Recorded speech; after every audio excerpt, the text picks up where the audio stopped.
एक बहुत ही ईमानदार ਅਤੇ सच्ची सुच्ची शख्सियत ਦੇ मालिक श्रीमती जगदीश आर्या जी पिछले दिनी अपने स्वासां दी पूंजी नूं खर्चते हुए परमात्मा दे चरनां विच जा बिराजे। उन्हां दी याद विच एक धार्मिक समागम दा आयोजन उन्हां दे समूह परिवार वल्लों जिन्हां विच अरुण आर्या, उषा आर्या, परवीन आर्या, ओमा आर्या, वीना अरोड़ा, शशि बाला, दीपक आर्या, मोनिका आर्या, अनुराग आर्या, चांदनी आर्या, रुचिका मेहरा, रवि मेहरा, तनिषा सेठ, टिंकेश सेठ, अक्षिता, कार्तिक, कृषि, दिव्य मेहरा, सनी मेहरा ਅਤੇ ਉਹਨਾਂ ਦੇ ਸਮੂਹ परिवार ਵੱਲੋਂ बड़ा शिवाला रानी का बाग अमृतसर विखे करवाया गया, जिस विच पंडित जी ਵੱਲੋਂ जीवन ਅਤੇ मौत ਦੀਆਂ सच्चाइयां बारे जानना पाया ਅਤੇ सब संगतां ਨੂੰ उस परम पिता परमात्मा ਦੇ दर्शाए मार्ग ਤੇ ਚੱਲਣ ਦੀ ਸਿੱਖਿਆ ਦਿੱਤੀ।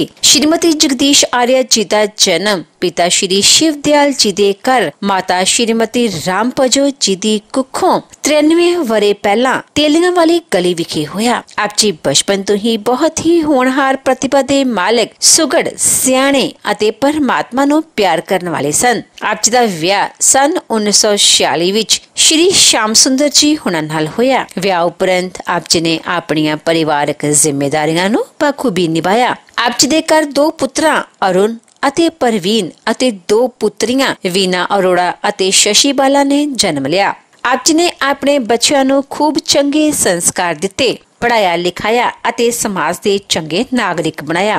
ਅੱਜ आप जी ਦੇ ਬੱਚੇ ਆਪੋ ਆਪਣੇ ਖੇਤਰਾਂ ਵਿੱਚ ਨਾਮਣਾ ਖੱਟ ਕੇ ਆਪਣੀ ਮਾਤਾ ਜੀ ਦੇ ਨਾਮ ਨੂੰ ਚਾਰ ਚੰਨ ਲਗਾ ਰਹੇ ਹਨ। श्रीमती जगदीश आर्या जी परमात्मा ਦੇ ਘਰ ਪ੍ਰਤੀ ਸੱਚੇ ਸ਼ਰਧਾਵਾਨ ਸਨ। ਗਰੀਬਾਂ ਅਤੇ ਦੀਨ ਦੁਖੀਆਂ ਦੀ ਸਹਾਇਤਾ आप जी ਹਮੇਸ਼ਾ ਹੀ ਤਨੋ ਮਨੋ ਅਤੇ ਧਨੋ ਕਰਿਆ ਕਰਦੇ ਸਨ। आप जी ਬਹੁਤ ਹੀ ਮਿੱਠੀ ਬੋਲੀ ਦੇ ਮਾਲਕ ਸਨ ਅਤੇ ਆਪਣੀ ਮਿੱਠੀ ਬੋਲੀ ਨਾਲ हर एक नूं अपनी तरफ खिंचन की शक्ति आप जी विच मौजूद सी। माता जी का आर्य समाज लक्ष्मण सर के साथ बड़ा प्रगाढ़ संबंध था। मैं और प्रवीण जी हम उम्र हैं, बचपन के साथी भी हैं और बड़े घनिष्ठ मित्र भी हैं, आर्य समाज के नाते भी और परिवार के नाते भी। और हमारा बचपन जो है माता जी की गोद में खेला हुआ है। उनके ही आशीर्वाद से, उनकी प्रेरणा से हमने आर्य समाज में काम करना शुरू किया। कई यादें हैं लेकिन टाइम बहुत कम है। और उनकी प्रेरणा से उनका हाथ पकड़कर ओम प्रकाश जी बैठे, माता जी बैठे हैं हमारे बीच। आज हमारे प्रिंसिपल विनोद पाल जी नहीं आए, विजय कुमार जी शास्त्री हैं। ये ऐसे हमारे ऊपर साथी थे जिन्होंने हमें आर्य समाज के अंदर काम करने के लिए प्रेरित किया। मुझे याद है कई बार वो अपने संस्मरण में बताती थी कि मैं एक पौराणिक परिवार में पैदा हुई थी और पौराणिक परिवार में पैदा होने के बाद जो संस्कार थे वो पौराणिक थे, लेकिन किसी ने अचानक मुझे आर्य समाज की तरफ मोड़ दिया। और सबसे पहले आर्य समाज की जो हमारी उस समय की स्त्री समाज थी उसका बड़ा एक वर्चस्व था, बड़ी विदुषियाँ थी उनमें काम करने वाली, बड़ी आर्य समाज के विचारों से धनी और प्रोत जो हमारी स्त्री समाज थी। मैं ये संकोच नहीं करूँगा ये बात कहते हुए कि आर्य समाज लक्ष्मण सर एक ऐसी तपस्थली है, ना केवल अमृतसर में जितनी आर्य समाज हैं, जितने लोग काम करने वाले हैं, बल्कि सारे पंजाब में जितने लोगों ने काम किया है वो आर्य समाज लक्ष्मण सर से निकल कर गए हैं। अगर मैं नाम गिनाने शुरू कर दूँ तो एक इतनी लंबी चौड़ी लिस्ट है जिसको आप सुनकर हैरान हो जाएंगे। उसी समाज से मैं हूँ। आज मुझे दायित्व मिला है उस समाज को संभालने का, प्रधान के पद के लोग मेरी सेवा कर रहा हूँ। तो माता जी कहती थी कि मैं पौराणिक परिवार में पैदा होने के बाद संस्कार पौराणिक थे, आर्य समाज की तरफ मुड़ गई और ऐसा मुड़ी, ऐसा रंग चढ़ा कि ऋषि दयानंद की दीवानी हो गई और आर्य समाज की दीवानी हो गई। शास्त्री जी कह रहे थे कि वो चलती फिरती आर्य समाज थी, वाकई चलती फिरती आर्य समाज थी। शहर के किसी कोने में चल जाओ, माता जी का नाम ले दो तो लोग फट पहचान लेते थे कि माता जी आर्य समाज वाली। इतना काम किया उन्होंने, इतना काम किया कि उसका शब्दों के द्वारा वर्णन नहीं किया जा सकता। आर्य समाज के साथ साथ कई सामाजिक काम भी शुरू किए हुए थे। बच्चों की, गरीब बच्चियों की शादी करानी, पढ़ाई के लिए फीसें देनी। और मेरा ख्याल में शहर में जितनी भी आर्य समाजें हैं, कोई आर्य समाज नहीं छूटी होगी जिसको उन्होंने आर्थिक सहयोग नहीं किया होगा। हर तरह से आर्थिक तन मन धन से काम किया उन्होंने, और ख़ास करके विशेष करके आर्य समाज के लिए जो उनकी समर्पण की भावना थी उसको शब्दों के द्वारा वर्णन नहीं किया जा सकता। ये प्रकृति का नियम है, किसी ने आना है और जाना है, ये सृष्टि ऐसे ही चलती जाती है।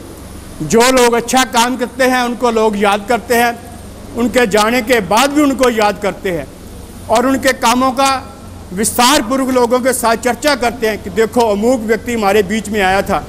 बालकृष्ण जी हमारे बैठे हैं नवाकोट के सामने, हमारे साथी, इनको भी पता है कि हमारे इनके साथ माता जी के साथ कैसे प्रगाढ़ संबंध थे।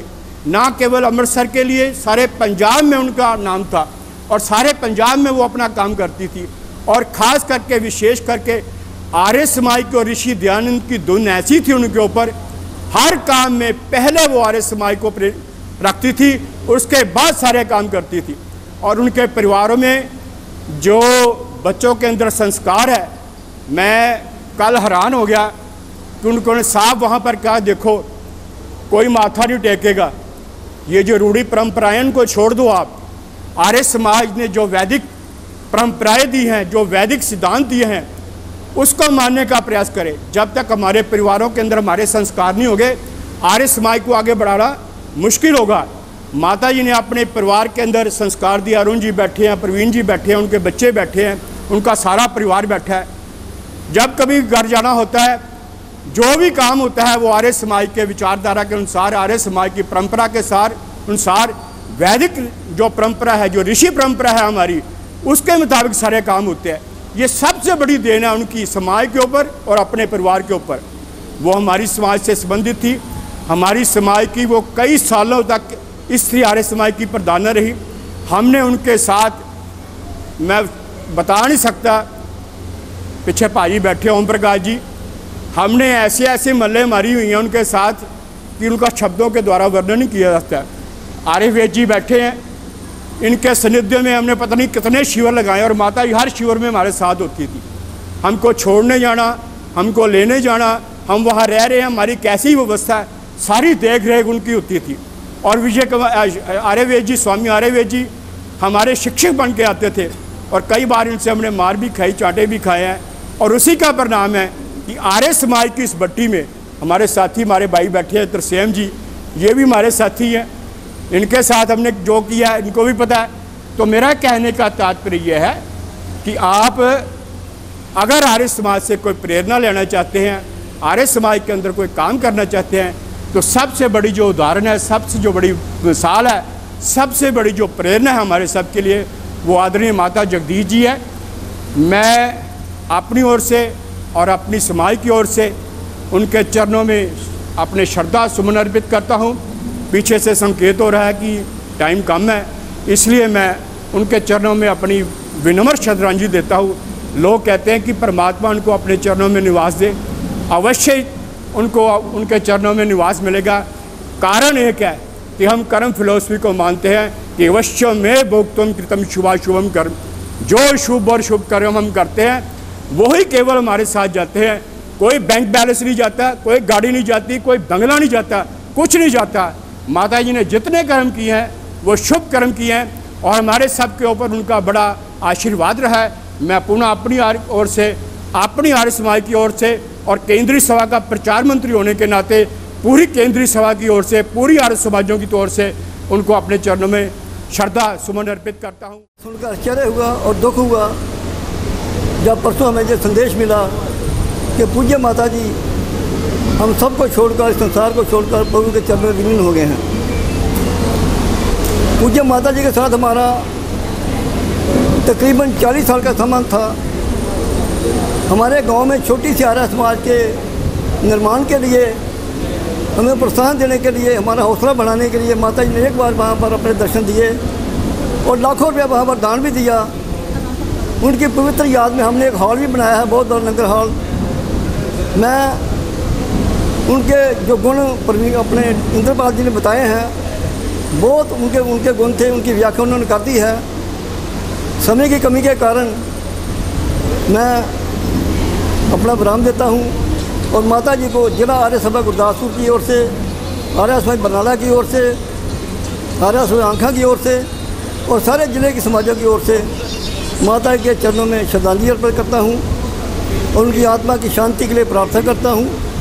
ईश्वर उनके परिवार को ये दुख सहन करने की शक्ति दे, ऐसी मेरी भावना, ऐसी मेरी प्रार्थना है। ओम शांति। ओम विश्वानि देव सवित्र दुरितानि परासुव यद्भद्रं तन्नयासुव। आज हम सब माता जगदीश रानी की अंतिम सभा में यहाँ एकत्रित हुए हैं और उनके बारे में अगर बहुत कम समय है, हमारे बीच में बहुत बोलने वाले, अपने विचार रखने वाले भी हैं। एक लाइन छोटी सी कवि की मैं बताता हूँ आपको।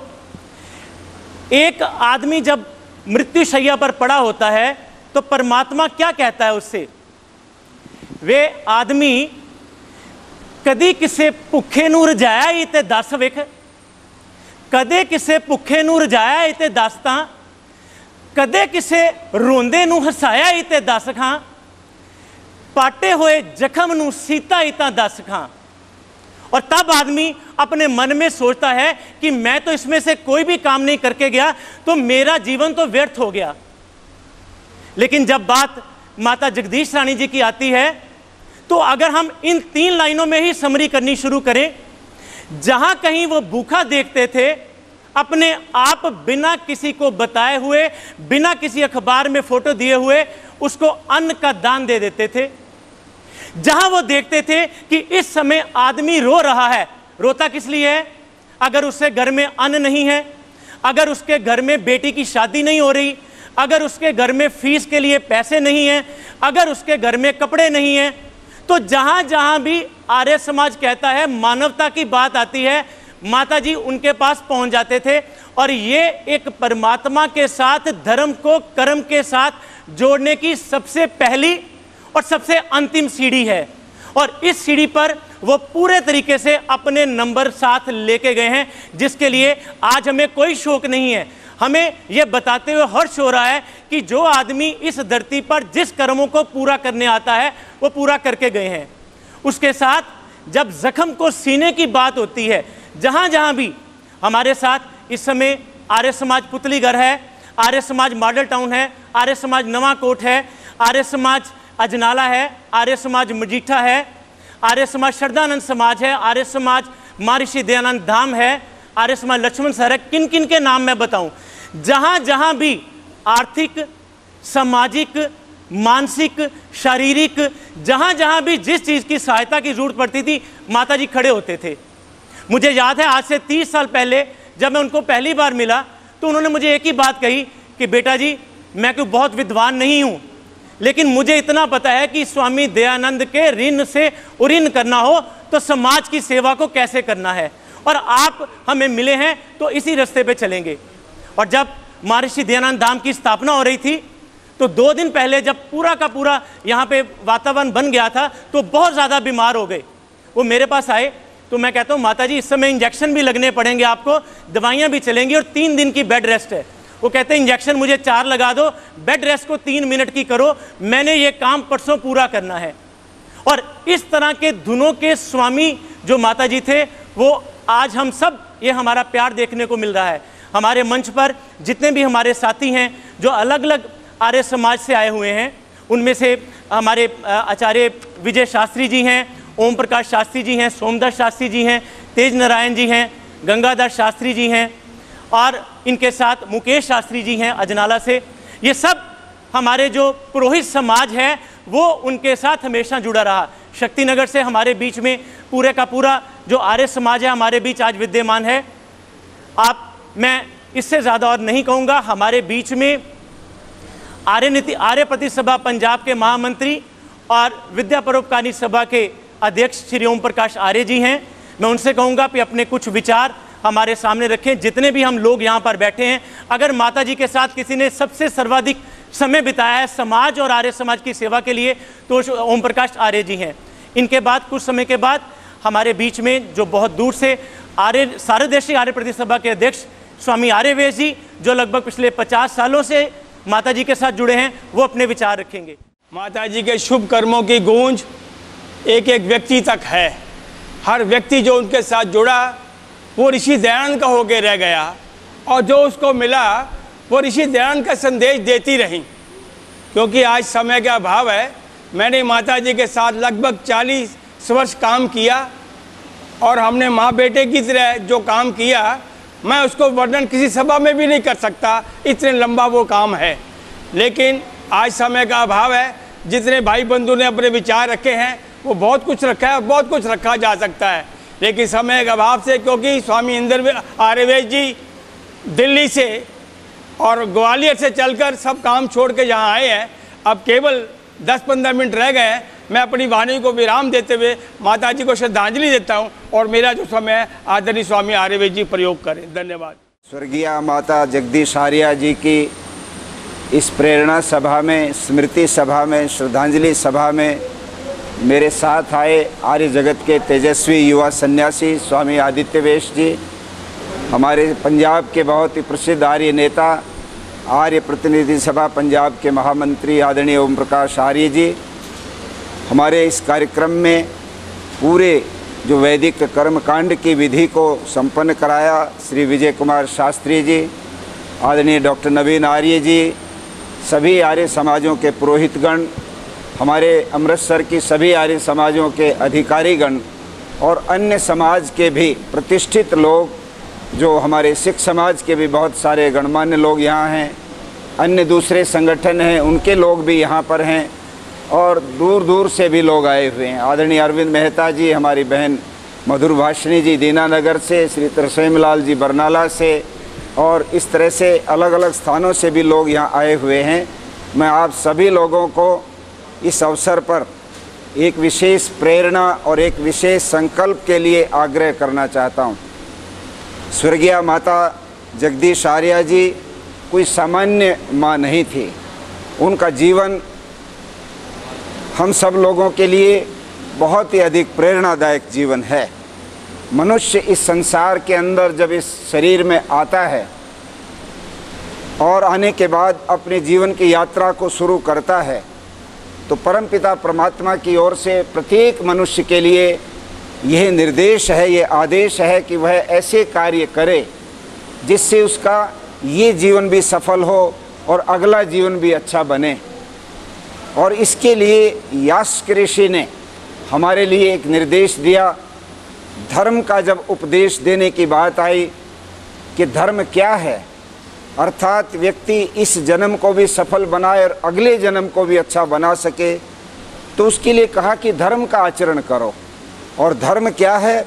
यश सिद्धि निश्रेष सिद्धि से धर्म है, जिससे इस जीवन की भी सारी भौतिक आवश्यकताएं और अपनी कामनाएं पूरी हो जाएं और अगले जीवन के लिए भी बहुत अच्छी पुण्य कर्मों की भूमिका तैयार हो जाए।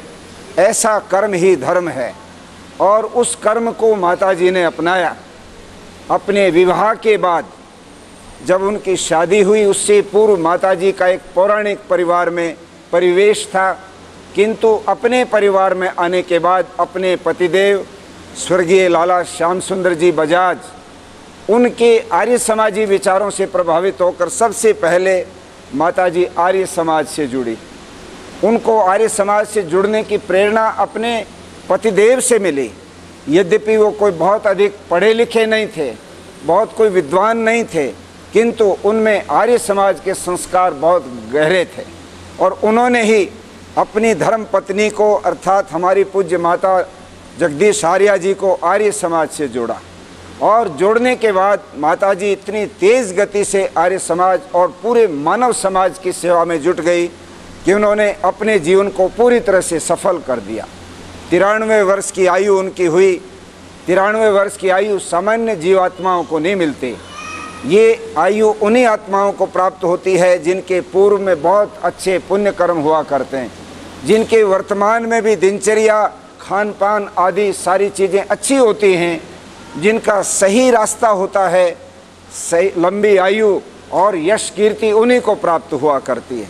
किसी ने कहा है, यश जीवती स यश कीर्ति स जीवती।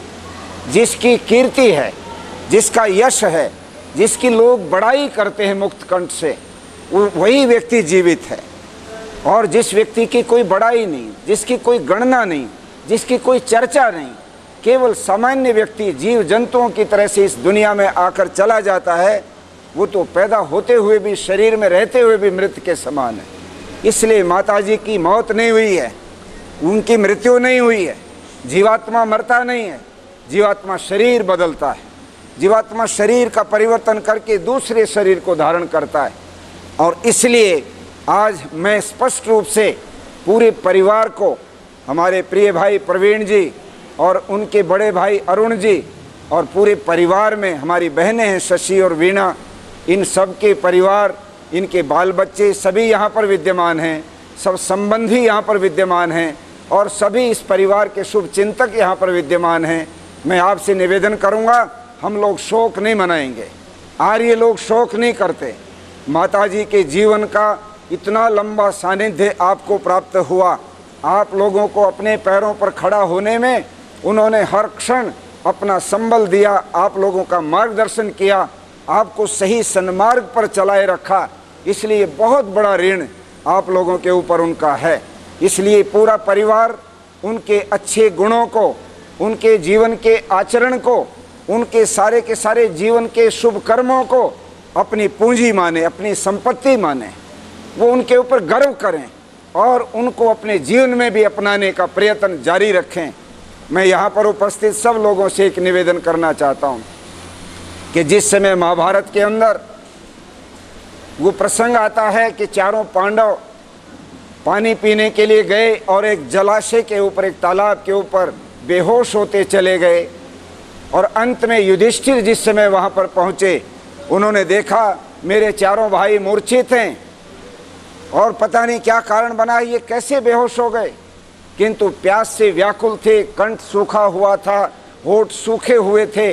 उन्होंने सोचा पहले थोड़ा सा पानी पी लूँ, उसके पश्चात अपने भ्राताओं की ये जो मूर्छित अवस्था है इसके बारे में सोचूंगा। युधिष्ठिर पानी की तरफ बढ़ते हैं तो कोने से एक आवाज़ आती और उस आवाज़ में उसने कहा, जो अदृश्य आवाज़ थी, कि रुको, पहले मेरे प्रश्नों का उत्तर दो, फिर आगे बढ़ कर के पानी पीना, वरना तुमने मेरे प्रश्नों का उत्तर नहीं दिया तो तुम्हारी भी वही हालत होगी जो तुम्हारे भाइयों की बनी हुई है। युधिष्ठिर रुक गए और मुड़ करके पूछा, कौन हो तुम? तब उसने कहा, मैं इस तालाब का मालिक यक्ष हूँ और मैं इस पानी को उस व्यक्ति को पीने देता हूँ जो मेरे सवालों का जवाब देता है। आप अपने मेरे सवालों का जवाब दो, यदि नहीं दोगे, पानी पियोगे तो तुम भी ऐसे मूर्छित हो जाओगे। उस समय युधिष्ठिर ने मुड़ करके कहा, पूछो अपने प्रश्न। और महाभारत में लगभग 124-25 प्रश्न पूछे जाते हैं। वहाँ पर एक प्रश्न ये भी पूछा गया था, इस पृथ्वी से भी भारी क्या है? यक्ष पूछ रहा है युधिष्ठिर से, पृथ्वी से भारी क्या है? तब युधिष्ठिर कहता, पृथ्वी से भारी माँ होती है, जननी माँ होती है। माँ का ऋण कोई दुनिया के अंदर उतार नहीं सकता। माँ का ऋण इस मानव मात्र के अंदर इतना बड़ा ऋण होता है कि संसार में आने वाला कोई भी प्राणी अपनी माता का ऋण नहीं उतार सकता। कहते हैं एक बार अकबर के जो मंत्रिमंडल के अंदर लोग थे, उनमें आप सभी लोग जानते हैं एक ऐसा भी था जो हिंदू था और उसने, दे दो वैसे दे दो, वैसे दे दो, वैसे दे दो, कुछ नहीं। वो जो मंत्री था, उस मंत्री को ये अभिमान हो गया कि माँ हमेशा ये सुनाया करती है कि माँ का ऋण नहीं उतर सकता, किंतु आज मैं माँ के पास जाकर के कहूँगा, माँ मेरे को वित्त मंत्रालय मिला हुआ है, मेरे पास बहुत धन है, बहुत सोने के सिक्के हैं, चांदी के सिक्के हैं और मैं उनसे आपका ऋण उतार सकता हूँ। बताओ आपका ऋण कितना है, गिन करके बताओ कितना रुपया ऋण आपने मुझे दे रखा है, वो मैं आपको देना चाहता हूँ। जब आकर के ये बात कही टोडरमल ने, माँ से तो माँ हंस पड़ी और कहने लगे, तुम्हें घमंड अभिमान आ गया है अपने धन के ऊपर, अपने पद के ऊपर। तुम माता का ऋण उतारना चाहते हो? माता का ऋण तुम नहीं उतार सकते बेटे, तुम गलत कह रहे हो। उस समय टोडरमल ने कहा कि नहीं माँ, मुझे ये मौका दो, मैं ऋण उतारना चाहता हूँ। तो माँ ने एक शर्त रखी, ठीक है तुम्हारी परीक्षा में लेती हूँ, तुम उतार सकते हो कि नहीं, और आज रात को तुम मेरे साथ सोओगे। बड़ा हो गया था, किंतु कितना ही भी मनुष्य बड़ा हो जाए, माँ का तो बेटा ही रहता है। उसने कहा ठीक है, मैं आपके साथ आज रात को सोऊंगा। माँ और बेटे दोनों एक बिस्तर पर सो जाते हैं, और रात को देर से जिस समय नींद आ गई बेटे को और वो बहुत घर्राटे लगाने लगे नींद में, तो माँ ने देखा हाँ अब ये खूब सो गया है, अब इसको जगाना चाहिए, परीक्षा लेनी चाहिए कि ये कितना इसके अंदर माँ के प्रति श्रद्धा भाव है। उसने हाथ लगा कर कहा बेटे उठो, मुझे प्यास लगी है, पानी दो। और उठ करके जब उसने कहा, पानी ला करके दिया तुरंत, तो माँ ने पानी पिया नहीं, हाथ हिलाकर जहाँ टोडरमल सोए थे उस दिशा में पानी डाल दिया, बिखेर दिया। वो बिस्तर गीला हो गया। टोडरमल कहता माँ ये तुमने क्या किया, तुमने तो पानी पिया ही नहीं, तुमको प्यास थी ही नहीं, हिला के हाथ और ऐसे गिरा दिया। बेटे मेरे हाथ कमज़ोर हो गए हैं, बूढ़ापा आ गया है, इसलिए मैं जो है क्या करूं, मेरे हाथ से पानी गिर गया। तो बोले मैं यहाँ गीले में कैसे सोऊंगा।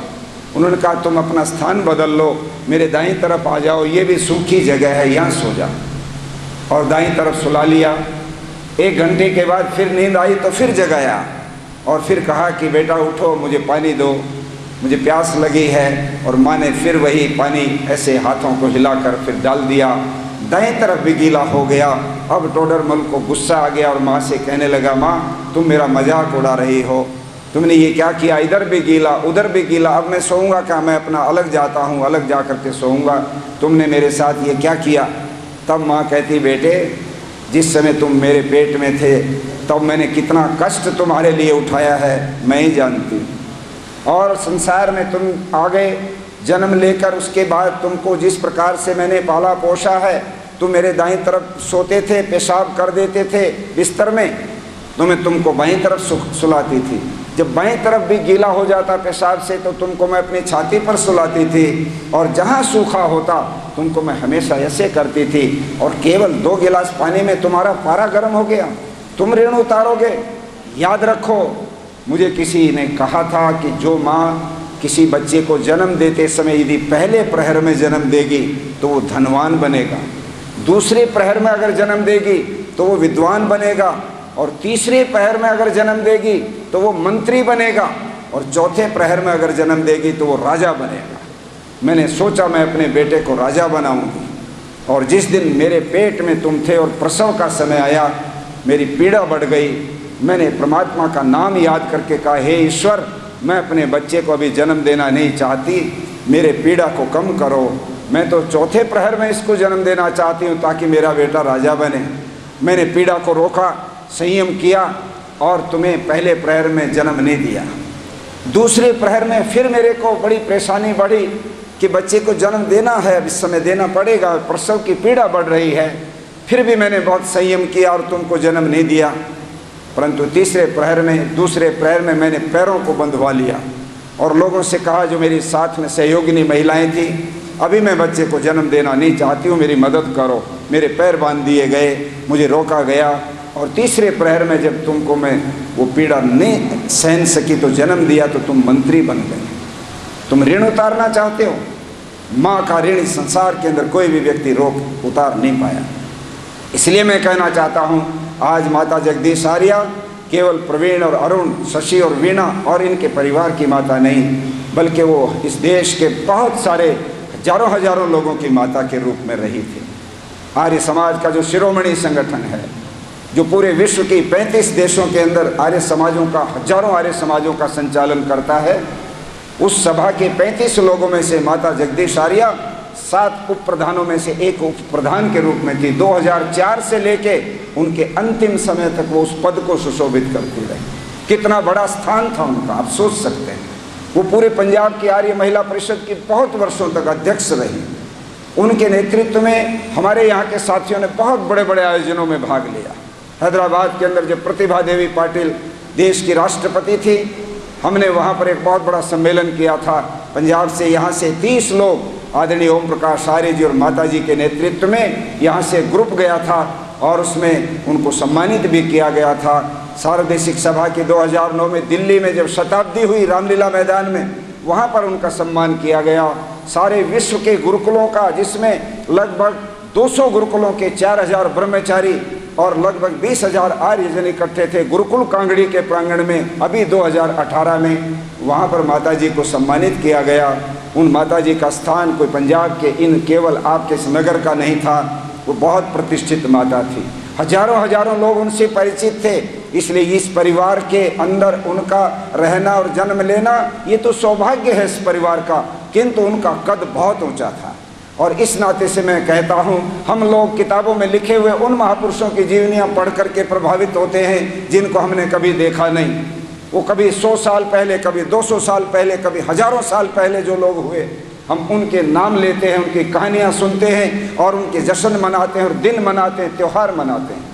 किंतु माता जगदीश आर्य एक जीता जागता उदाहरण हमारे सामने हम देखते हैं कि एक छोटे से घर के अंदर एक कमरा, उसी में रसोई, उसी में सोना, छोटा सा कमरा, और उन्होंने जिस प्रकार के शुभ कर्म किए होंगे और जिस प्रकार का उनका संकल्प और मनोबल था, जिस प्रकार का पुरुषार्थ था, दोनों पति और पत्नी अपने छोटे छोटे बच्चों को लेकर के जिस तरह से गति से चले। आज मैं देखता हूँ भाई प्रवीण आर्य इस अमृतसर के बहुत ही उच्च कुलीन और बड़े संपन्न प्रतिष्ठित यहाँ के सेठों में है। ये माता जी के तप का प्रभाव है। इसलिए मैं कहता हूँ, एक जागता हुआ अगर उदाहरण देखना हो, कैसे कोई व्यक्ति एक जीरो से चल के और हीरो बनता है, ऊंचाइयों की तक चला जाता है, वो माता जगदीश आर्य को देखने से हमको मालूम पड़ जाता है। दीपक एक छोटा होता है, एक दीपक जलता है, उससे बहुत थोड़ी दूरी पर ही प्रकाश होता, लोगों को नहीं पता कि ये दीपक कहाँ जला था, किंतु उस दीपक से दूसरा दीपक और फिर उससे तीसरा दीपक और लाखों दीपक जल जाते हैं तो दीपावली बन जाती है। माता जगदीश आर्य जिस परिवार में उनका जन्म हुआ और जिस परिवार में वो विवाह के बाद आई, केवल यहाँ नहीं बल्कि यहाँ से उठकर वो पूरे अमृतसर की बनी, फिर पंजाब की और देश की बनी और दुनिया की बनी। उन्होंने कोई भेदभाव नहीं किया। समाज में विभिन्न जाति बिरादरी होती हैं, समाज के इस ताने बाने को दूर करके उन्होंने उन गरीब बेटियों का और तमाम सारी उन गतिविधियों का अपने हाथ में संचालन लिया जिनसे मानव मात्र का उपकार हुआ करता है।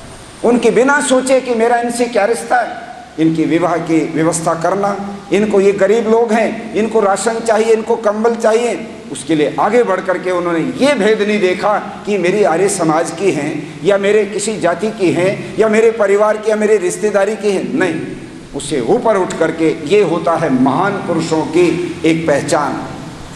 मैं ये समझता हूँ कि मैं बहुत लंबे समय से यहाँ आता हूँ। 1996 में यही दयानंद धाम की जिस समय नींव रखी गई, मैं ये कासाय वस्त्र मैंने नहीं पहने थे, धोती कुर्ता मैं पहनता था और मैं आता था यहाँ पर नियमित।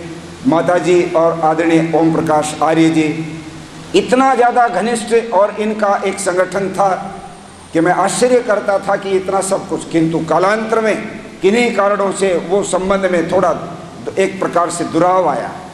किंतु मुझे ये जान करके आज इतना आश्चर्य हो रहा है कि उन माता जी का दिल कितना महान और कितना उदार रहा होगा कि जाने से पहले जब उनका अंतिम समय आ गया और लगा कि अब ये प्राण निकलने हैं और इस जीवात्मा को शरीर से बाहर लेके जाना है, उस समय अपने बेटे को कह करके जाती हैं कान में कि मैंने ओम प्रकाश आर्य को धर्म पुत्र के रूप में माना, तुम 2 मेरे पुत्र हो, किंतु मैंने हमेशा उनको तीसरे पुत्र के रूप में माना। जब सेहरा डले तो उनके सिर पर भी डलना चाहिए, पगड़ी उनके सिर पर भी जानी चाहिए तुम्हारे साथ साथ। जो कुछ समाज के अंदर आता है मैं उनकी परवाह नहीं करती। अपने परिवार में भी मैं जानता हूँ, कई बार अरुण जी से नाराज़ हो जाती, कई बार किसी से नाराज़ हो जाती, घरों में परिवारों में बुजुर्गों का अपने बच्चों के साथ अनेक तरह की बातें चलती रहती हैं। वही बात कहीं ना कहीं संगठन में भी आती रहती, किंतु उन्होंने इनको कभी भी अपने जीवन का इशू नहीं बनाया। और आज मैं ये कहता हूँ, ऐसी उदार, ऐसी विशाल हृदय, ऐसी ममतामयी माँ, निस्संदेह उसका जाना आर्य समाज की एक बहुत बड़ी अपूरणीय क्षति है। और आर्य समाज से भी इतर मैं अगर कहूँ तो पूरे मानव समाज की बहुत बड़ी अपूरणीय क्षति है। एक बहुत बड़ा मजबूत स्तंभ था जो गिर गया। इसलिए जब मुझे ये मालूम पड़ा, मैं तो बहुत दूर था यहाँ से, लगभग 1200 किलोमीटर दूर, और दूर मध्य प्रदेश के गांव में जहाँ एक चैरिटेबल हॉस्पिटल हम चलाते हैं, शिवपुरी के पास बांसखेड़ी में मुक्ति ग्राम महर्षि दयानंद हॉस्पिटल वहाँ चलता है। किन्हीं कारणों से कोरोना के दौर में वो बंद हो गया, आना जाना बंद था, डॉक्टर वगैरह सब इधर उधर हो गए। उसको देखने और शुरू करने के लिए मैं वहाँ पहुँचा हुआ था। मेरे साथ स्वामी आदित्य वेश थे, प्रोफेसर विठल राव जो हैदराबाद से आए हुए थे वो थे, और कुछ साथी थे। 4 बजे के करीब मुझे अरविंद मेहता जी ने फ़ोन किया कि माता जगदीश जी चली गए हैं और उनकी कल अंत्येष्टि है। मैंने कहा बड़ा मुझे शौक़ लगा, एकदम छोड़ के चली गई, कोई सूचना भी नहीं पता लगी कि माता जी इस अवस्था में आ गई हैं कि जाने वाली हैं। उमा जी मुझे बता रही थी, प्रवीण जी की धर्मपत्नी, कि मैं बहुत कोशिश की कि स्वामी जी से बात करवाऊं, किंतु इस बीच में तो वो मौन हो गई और बात करने का अवसर नहीं मिला। मुझे बड़ा दुख है कि उनके जाने से पहले यदि उनका आशीर्वाद मिला होता, यदि उनकी कोई प्रेरणा मिली होती तो मुझे भी बहुत बड़ी एक शक्ति मिलती, और माता जी हमेशा हमें शक्ति देती थी। मैंने वहीं पर मन बनाया कि किसी भी तरह से मुझे जाना तो है, क्योंकि मैं ये नहीं हो सकता कि माता जी के इस अवसान के अवसर पर मैं नहीं जाऊं। मुझे जाना है। रात को 12 बजे शताब्दी से दिल्ली आए और सुबह 4 बजे 5 बजे उठ करके कल सुबह फिर झज्जर के पास एक बहुत बड़ी जनसभा, जिसमें ऐसे एक प्रतिष्ठित व्यक्ति का अवसान हुआ था, देहांत हुआ था, वहाँ मुझे बोलना था। वहाँ बोलने के बाद दिन में 1 बजे मैं चला और सीधा नॉन स्टॉप 10 बजे यहाँ पर रात में पहुँचा। और आज यहाँ पर पूज्य माता जी को स्मरण करने का मुझे भी अवसर मिला। ऐसी माँ जिन्होंने कुंभ मेले में हमने कैंप लगाया तो सैकड़ों क्विंटल गेहूँ यहाँ से तैयार करके इकट्ठा करके वहाँ के ऋषि लंगर के लिए भिजवाने का काम, और उनके पूज्य पतिदेव श्री श्याम सुंदर जी बजाज वो खुद अपने एक बड़े टैंकर भर करके वहाँ लेके जाते थे। ओम प्रकाश जी माता जी यहाँ इकट्ठे करते और वहाँ लंगर के लिए भिजवाते।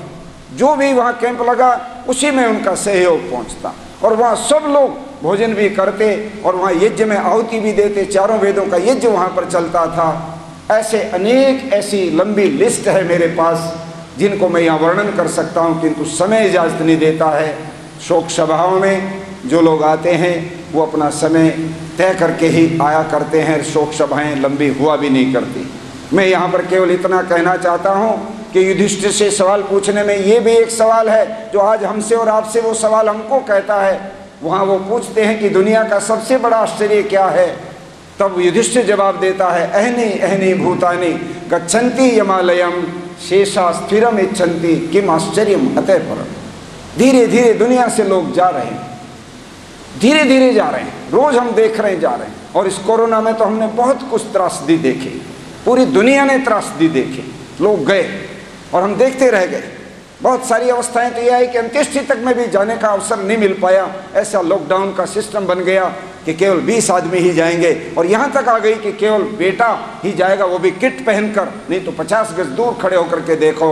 और जो विद्युत का शवदाह है उसमें अंत्येष्टि होगी। ये भी समय देखा तो कहते हैं कि दुनिया को हम देख रहे हैं जाते जाते, किंतु जो नहीं गए हैं वो ये सोचे बैठे हैं कि शायद हमारा नंबर नहीं आएगा, हम तो सदा इस दुनिया में रहेंगे।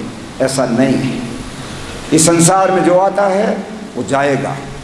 इस दुनिया में जीवन की जो यात्रा है वो रेल की यात्रा की तरह से, जिसका स्टेशन आ गया वो उतर जाता है, और उसके साथ जो सह यात्री हैं उनको बड़े आदर से नमस्ते करके कहता, भाई साहब आप लोगों के साथ यात्रा बहुत अच्छी बीती, अब मेरा तो स्थान आ गया, मैं उतर रहा हूँ, फिर दुनिया ज़िंदगी में मौका मिला तो फिर मिलेंगे।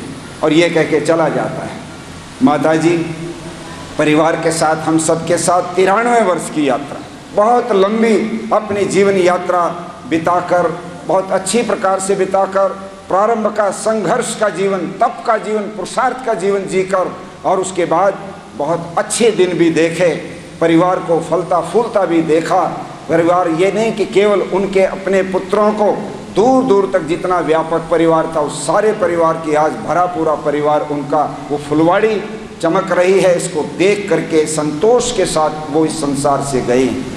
और प्रवीण जी से सुबह बात हो रही थी, वो मुझे पूछ रहे थे स्वामी जी सिद्धांत क्या कहता है।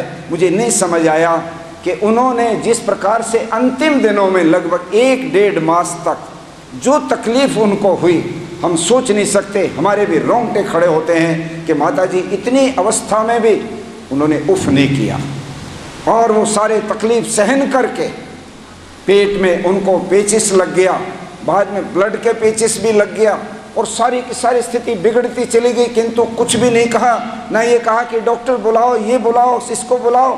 बड़े संतोष के साथ उन कठोर सारे तप कष्टों को भी सहन करते हुए, और फिर भूख भी लगनी बंद हो गई, मल और मूत्र भी आना जब समाप्त हो गया शरीर से, जो वास्तव में लोग कोई पूछना चाहिए मृत्यु होती कैसे है, तो शरीर में से सबसे पहले पानी सूखता है, फिर उसके बाद धीरे धीरे जो है ये नस चलती, अग्नि खत्म होने लगती, कहते ये ठंडा हो गया, और उसके बाद ये जो प्राण है, ये प्राण आत्मा के अंदर चला जाता है, और आत्मा प्राण को लेकर के शरीर से बाहर निकल जाता है। ये है मृत्यु का एक जाने का एक तरीका। माता जी को भी इतनी प्रोसेस में इतनी इस तरीके से मृत्यु आई कि ऋषि दयानंद की मृत्यु को जब हम याद करते हैं तो उनके शरीर में इतने फफोले बन गए थे, क्योंकि जहर के साथ शीशा पिघला हुआ उनको पिला दिया था, और वो फूट फूट करके शरीर में से निकल रहा था। उनकी आंतें कट करके मल के द्वारा बाहर आ रही थी, खून की उनको उल्टी आती थी, और उफ भी नहीं करते थे, और चेहरे पे उनके औज तेज ऐसे कैसा बना हुआ था, परंतु वो कभी भी परेशान नहीं हुए। उन्होंने कहा ईश्वर तेरी इच्छा पूर्ण हो, तूने अच्छी लीला की। मैं देखता हूँ कि माता जगदीश आर्या जी ने भी जिस प्रकार से अपना अंतिम समय बिताया, तो प्रवीण जी पूछ रहे थे क्या सारे भोग जितने उनके बकाया थे, मैं तो ये मानता हूँ वो कह रहे थे कि सारे भोग काट के गए हैं, या तो वो बहुत उच्च कोटि की अगले मनुष्य की योनि में आकर के जन्म लेंगी इसी संसार में, और या वो मुक्त आत्मा भी बन जाएंगी, जो मुक्त आत्माएं हुआ करती हैं, जो कभी भी सकारात्मक जो एक प्रकार से सकाम कर्मों से ऊपर उठते हैं, निष्काम कर्म में चले जाते हैं, वो आत्माएं कि जो मेरा तेरा इसका उसका भेद खत्म करके जो आत्माएं चलती हैं वो मुक्ति की तरफ चली जाती हैं। तो उन दोनों में से कौन सा रास्ता होगा? मैंने ये कहा ये तो ईश्वर देखते हैं कि सब किसी भी जीवात्मा के कर्मों का लेखा जोखा कितना बैलेंस से बनाता है। यदि कुछ भोग थोड़े बहुत बचे भी होंगे तो मैं ये दावे के साथ कह सकता हूँ कि माता जगदीश आर्या जी का अगला जन्म एक बहुत ही देवतुल्य कोटि के अंदर आएंगी वो, और समाज के अंदर फिर से उसी प्रकार से चेतना पैदा करने के लिए, जागृति पैदा करने के लिए, लोगों को जोड़ने के लिए, अपनी माताओं बहनों को ज्ञान देने के लिए, इसी प्रकार से अपने जीवन को जीने के लिए वो जरूर आएंगी, और उसमें उनका जीवन बहुत देवतुल्य होगा। उनकी दिव्य आत्मा जिस प्रकार से उन्होंने जीवन जी करके दिखाया, उससे प्रमाण मिलता है कि उन लोगों की मृत्यु ऐसी हुआ करती है जो दिव्य आत्माएं हुआ करती हैं। सामान्य लोगों की मृत्यु ऐसे नहीं होती। जो लोग अचानक इस प्रकार से चले जाते हैं, तकलीफ को भी सहज और आसानी से सहन करते हैं, वो दिव्य आत्माएं होते हैं। और माता जी का ऐसा ही जीवन था। आज इस अवसर पर मैं पूरे आर्य जगत की तरफ से उनको श्रद्धांजलि अर्पित करता हूँ। मैं अपने आप को सौभाग्यशाली मानता हूँ कि उन्होंने मुझे बहुत अधिक, संन्यास भी लिया तो भी मैं उनके पैर स्पर्श करता तो वो एकदम दूर हट जाती थी कि नहीं अब आप सन्यासी बन गए हो, अब मैं आपसे पैर नहीं छुआऊंगी, बिल्कुल भी ये नहीं हो सकता। मैंने कहा मुझे इसमें कोई भेद ही नहीं दिखता है। वो खुद कहती थी कि मुझे वानप्रस्थ स्वामी इंद्रवेश जी से लेना था, अब वो तो चले गए, अब आप वानप्रस्थ देंगे या मुझे खुद लेना होगा? माता जी स्वयं एक वानप्रस्था भी थे। वो तपस्वी जीवन जीती थी, अकेले में अपनी जगह पर रहती, परिवार से बहुत दिनों तक अकेले भी रहती, साधना भी करती थी, स्वाध्याय भी करती थी, सत्संग भी करती थी, और उनका जीवन बहुत ही उन्नत और पवित्र था, प्रेरणादायक था। आज हम सब लोग उनके जीवन से प्रेरणा लें। मैं परिवार के साथ अपनी संवेदनाएं व्यक्त करते हुए भगवान से प्रार्थना करता हूँ इस परिवार को शक्ति दें, और माता जी के चरण चिन्हों के ऊपर ये परिवार आगे चलता रहे, परोपकार और सदाचार के काम करता रहे, पुण्य कमाता रहे, दान और सब कार्यों में रुचि लेता रहे। इस प्रकार से परिवार यशस्वी बने और पूज्य माता जी को शांति प्राप्त हो। सदगति की कामना हम कर भी लें तो सदगति तो उनकी पहले ही तय है। उनके कर्म बोल रहे हैं कि उनकी सदगति में कोई डाउट नहीं है, कोई संदेह नहीं है। सदगति तो उनकी ईश्वर करेंगे ही करेंगे, किंतु उनकी आत्मा को शांति प्राप्त हो ये हम सब की कामना है। और हम सब लोग भी ये तय करें, हम भी अपने जीवन को पवित्र बनाएं, अच्छे मार्ग के पथिक बनाएं। इन शब्दों के साथ एक विचार था जो माता जी के साथ बहुत बार शेयर हुआ, और मुझे बाद में मालूम भी पड़ा कि प्रोफेसर केवल कृष्ण जी यहाँ बैठे हुए हैं, उन्होंने थोड़ा प्रयत्न प्रारंभ किया था। मैं उनसे टाई अप करूँगा।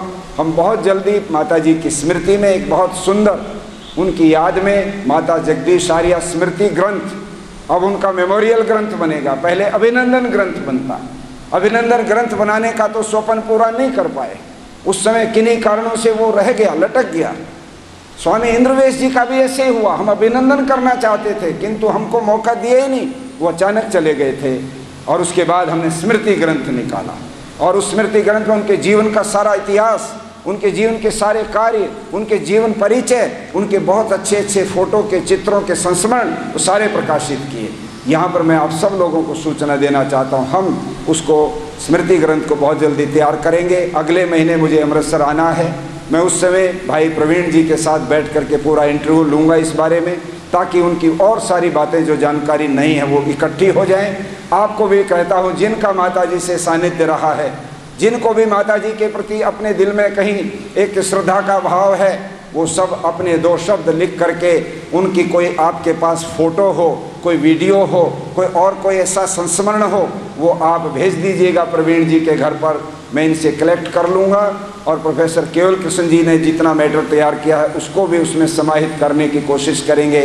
इस तरह से एक स्मृति ग्रंथ बनाएंगे जिससे उनकी स्मृतियाँ हजारों साल तक बनी रहें और लोग इतिहास के पन्नों पर उस माता जी का नाम अंकित करें। वो लाइब्रेरी के अंदर रिसर्च करने वाले लोगों का एक सब्जेक्ट बन करके रहें। साधारण माँ नहीं थी माता जगदीश आर्या, महान माँ थी।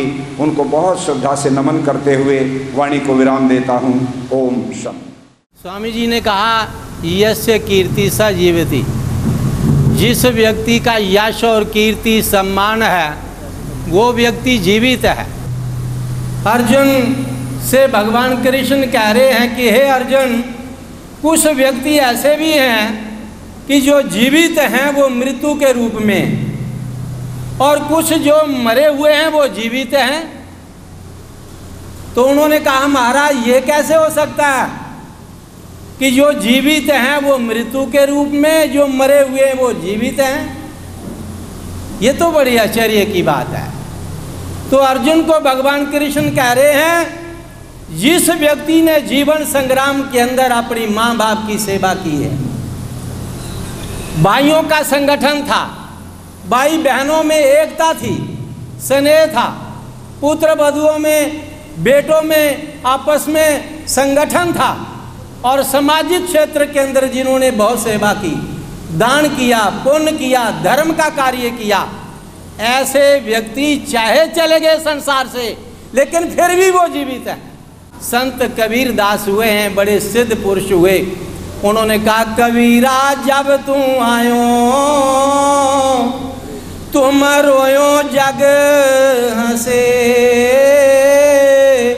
ऐसी करनी कर चलो तुम हंसो जग रोए। संत कबीर कह रहे हैं कि हे इंसान, जब तू इस संसार के अंदर आया था तो उस समय तू रो रहा था जन्म होते ही, और तेरी माँ बाप, तेरे चाचे ताए, भाई बंधु, सारे रिश्तेदार हंस रहे थे, लड्डू बांट रहे थे, बधाइयाँ ले रहे थे। लेकिन ऐसी करनी कर चलो तुम हंसो जग रोए, ऐदा दे काम करके जाओ इस संसार से कि जब आप रुग्ण अवस्था में हो, हजारों की संख्या में लोग तेरी जो कि खबर लेकर के जाएं, और जब तेरी मृत्यु हो जाए तो तुम तो हंसते हुए जाओ इस संसार से, लेकिन लोग जो कि रोते रहें, बिलखते रहें और ये कहें कि ये इंसान बहुत अच्छा था। सच्चाई की बात है, ये पंक्ति को हमने सार्थक देखा परसों। बहुत से लोग रो रहे थे, परिवार के लोगों की आंखों में तो आंसू आ ही रहे थे, लेकिन सैकड़ों की तादाद में स्वामी जी, माताओं बहनों के, भद्र पुरुषों के आंखों में हमने आंसू देखे। क्यों? कि माता जी ने लोगों के आंसू पूछे थे, माता जी ने रोजगार दिया लोगों को, विद्वानों का पूजन किया। अभी भाई प्रवीण जी कह रहे थे, और मुझे आज से 2 महीने पहले प्रवीण जी ने, उनके परिवार ने बुला करके ये संदेश दिया कि आप जल्दी आओ, बताओ कि कितने विद्वान हैं, और सब विद्वानों का हम पूजन करना चाहते हैं। और साथ में माता जी ने कहा कि मेरी रस्म पगड़ी पर कोई आडंबर नहीं होना चाहिए शास्त्री जी, क्यों? इसलिए फूल यहाँ पड़े थे तो वो हमें थोड़े अलग भी करने पड़े। आप कहेंगे क्यों? ये माता जी ने का आदेश दिया था। स्वामी जी महाराज, माता जी एक ऋषि दयानंद की परम भक्त थी, और वो चलती फिरती हमारे पंजाब की एक आर्य समाज थी और ऋषि दयानंद के स्वप्नों को उन्होंने पूर्ण किया। आज आप सबके मध्य में हम ये हाथ जोड़ करके निवेदन करना चाहते हैं उनकी पुत्र वधुओं से, उनके बेटों से, उनके पोते पोत्रियों से और उनकी बेटियां भी 2 यहाँ पर बैठी हुई हैं कि माता जी के स्वप्नों को पूरा करो, आर्य समाज को ना छोड़ना, आर्य समाज में जाना। जैसे उनका सत्संग उनकी कुटिया में चल रहा है वो सत्संग भी चलता रहे। संस्कृत साहित्य में कहा है माता जी एक सफ़ेद कपड़ों में संत थे और कैसे विद्वान बैठे हैं, निवृत्त रागस्य गृहम तपोवनम। माता जी सफ़ेद कपड़ों में क्यों संत थे, क्यों सन्यासी थे? वो इसलिए कि राग द्वेष छल कपट से वो ऊपर उठे हुए थे, इसीलिए तो वो परमात्मा के भक्त थे। गरीबों को देख करके उनसे रहा नहीं जाता था। तो अब शांति पाठ होगा। सबका धन्यवाद। इससे पूर्व हमारी आर्य प्रतिनिधि सभा के यशस्वी कर्मठ कार्यकर्ता और अमृतसर के प्राण के रूप में हमारी केंद्रीय सभा के महामंत्री जिनके दादाजी ने भी बहुत काम किया, महाशय जगदीश राज जी ने, उनसे प्रार्थना है कि वो आएँ, सारे लोगों का, आए हुए लोगों का धन्यवाद भी करें। मेरे को निर्देश हुआ है जो हमारे साथी यहाँ पर आए हैं, दिवंगत माता जगदीश आर्या जी के अंतिम शोक सभा में यहाँ संवेदना प्रकट करने से आए परिवार के लोगों से आए हैं, उनका धन्यवाद किया जाए। 1-2 बातें मैं आपसे बता दूँ। माता जी का संबंध मेरे परिवार से तब से है जब वो पहली बार आर्य समाज में आई थी। मेरे पूज्य दादा महाशय जगदीश राज जी आर्य समाज लक्ष्मण सर में तब होते थे, तो माता जी उस समय पहली बार वहाँ पर आई थी। परिवार से हमारा तब से संबंध है। तो मैं परिवार से निवेदन करूँगा कि जिस प्रकार वो अपने अंतिम समय तक आर्य समाज में जी जान से लगन से जुड़ी रही, सेवा कार्य करती रही, इसी प्रकार आप भी अपनी तरफ से उनके कार्य को आगे बढ़ाएं। यही उनके प्रति आपकी सच्ची श्रद्धांजलि है, कर्तव्य है। मेरे दूसरे आर्य समाजी भाई अमृतसर के विभिन्न आर्य समाजों से आए हुए हैं, शक्तिनगर आर्य समाज से, मॉडल टाउन से, पुतली घर से, नवाकोट से, जंडियाला गुरु से आए हैं, अजनाला गुरु से अजनाला से आए हैं, हरिपुरा से आए हैं और लाडेंस रोड से, बजाज श्रद्धानंद से भी प्रस्ताव यहाँ पर आया हुआ है। और भी जो जिनका मैं नाम भूल भी जाऊँ, आज इस्माइल बजाज लक्ष्मण सर से भाई इंद्रपाल जी भी साथ में बैठे हुए हैं। कई बार होता है कि नज़दीक वाले को नाम आदमी भूल जाता है, तो ऐसा अन्यथा ना समझें। तो बहुत उनका ये स्नेह था और हमारा कर्तव्य भी है कि जो दिवंगत आत्मा जो हमसे बिछुड़ गई है उसके प्रति हम संवेदना प्रकट करें। इन्हीं शब्दों के साथ मैं अपने वक्तव्य को विराम देता हूँ। अब शांति।